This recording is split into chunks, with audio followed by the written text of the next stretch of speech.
মানুষের ঊর্ধ্বে তিনি কাউকে স্থান দেননি, হ্যাঁ, এবং তার কাউকে স্থান দেননি, হ্যাঁ, এবং সেই মানুষ তিনি ততখানি উপনিষদবাদী, তিনি ততখানি ব্রহ্মবাদী, যতখানি সেই ব্রহ্ম মানুষবাদী।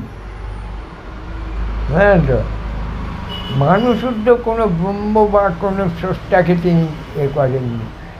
হ্যাঁ, তিনি মানে ব্রহ্মকে টেনে নামিয়ে এনেছেন মানুষের দরবারে, মানুষ হিসাবে।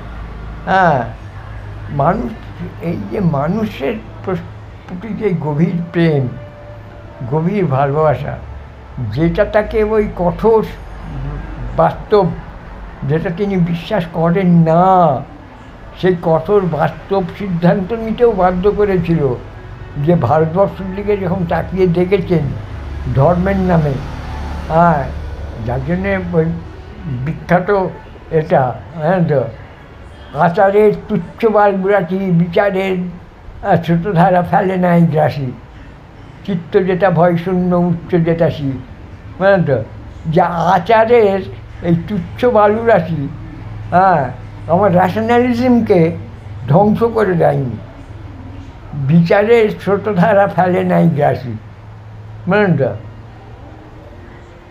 ভারতের সেই স্বর্গে করো আর হই। অর্থাৎ ভারতবর্ষ কীরকমভাবে হবে, যে এই মানুষ, ভয়শূন্য মানুষ, মেরুদণ্ড সোজা রাখা মানুষ, এই মানুষই ছিল রবীন্দ্রনাথের স্বপ্ন।